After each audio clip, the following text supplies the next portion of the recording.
अपने एक और क्रांतिकारी साथी डॉक्टर राहुल जी जो हमारे बीच में मौजूद हैं, हम आपसे भी निवेदन करेंगे कि आए बाबा साहब डॉक्टर अम्बेडकर पर अपने क्रांतिकारी और ओजस्वी विचार रखेंगे। डॉक्टर राहुल जी, बहुत बहुत धन्यवाद।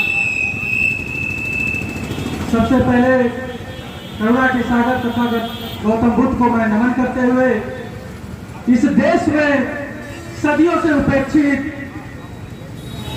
पितरात्मक सत्ता में जकड़ी और हर प्रकार से गुलामी झेल रही हमारी महिलाओं के मुक्तिदाता, हजारों रियासतों में बटा हमारा देश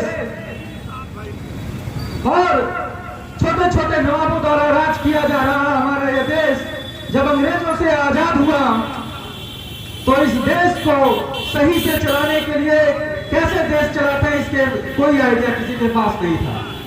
तो वह प्रारूप देने वाले, संविधान का प्रारूप देने वाले, यानी कि इस देश के संविधान दाता और हमारे हक और अधिकार जो गांधी यरवदा जेल में बैठकर अनशन करके हमारे हक और अधिकार छीनने के लिए आमरण अनशन कर रहे थे, तो उस गांधी जी को जीवन दान देने के लिए पूरा पैठ करके गांधी के प्राणदाता, इस भारतीय संविधान दाता परम पूज्य बोधिसत्व बाबा साहब डॉक्टर B.R. अम्बेडकर जी के चरणों में मैं नमन करते हुए आज 6 दिसंबर पर उनके परिनिर्वाण दिवस के दिन पर मैं उन्हें सशक्त नमन करते हुए भावभीनी श्रद्धांजलि अर्पित करता हूँ।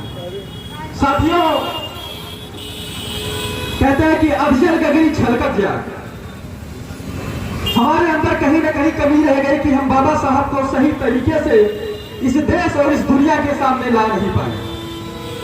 अगर हमें इस देश के सामने सही से बाबा साहब को लाना है तो हमें बाबा साहब के जीवन को पढ़ना होगा। बाबा साहब के जब हम जीवन को पढ़ लेंगे तब इस देश के जो वास्तविक अम्बेडकर हैं उनको हम प्रस्तुत कर सकते हैं। साथियों, बाबा साहब ने कहा कि मेरा जीवन संघर्ष ही मेरा संदेश है। पर संदेश क्या है हमारे लोग समझ नहीं पाते हैं। कभी ब्राह्मणवाद के खिलाफ बोलते हैं, कभी मनुवाद के खिलाफ बोलते हैं, कभी सवर्णों के खिलाफ बोलते हैं। पर बाबा साहब ने साफ साफ कहा था कि अगर मैं बदले की भावना से काम करता तो मैं इस देश में तबाही मचा सकता था। बाबा साहब के पास वो पावर थी, अगर वो देश की भावना से काम करते तो इस देश में तबाही आ जाती और ऐसी तबाही आती कि ये देश सदियों तक फिर से गुलाम रहता, अंग्रेजों का गुलाम रहता, विदेशियों का गुलाम रहता। लेकिन बाबा साहब ने ऐसा नहीं किया। बाबा साहब ने इस देश में समता मूलक समाज की स्थापना करने का सपना देखा था और इस देश में समता मूलक समाज की स्थापना के लिए एक ऐसा संविधान लिखा जिससे सवर्णों को भी बराबर का हक मिला, दलितों को भी बराबर का हक मिला।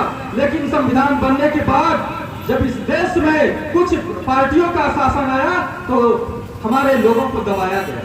इसलिए बाबा साहब ने कहा कि ये जो संविधान है ये बहुत लचर है और बहुत सख्त भी है, बशर्ते ये हमारा जो संविधान है, ये इस संविधान को चलाने वाले कैसे इस संविधान को चलाते हैं उस पर खास तौर से निर्भर करता है।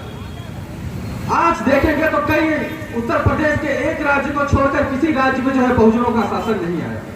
वहां पर बहुजनों का मतलब ये नहीं हुआ कि ये CST OBC, बल्कि बहुजनों का मतलब ये हुआ कि अधिकतर लोग, यानी कि जहां पर ये पिछड़े और दलित समाज के लोग राज नहीं किए वहां पर बहुत से लोगों को आज भी सताया जा रहा है। कुएं में से अगर पानी पी रहे तो कुएं में केरोसिन डाल दिया जा रहा है।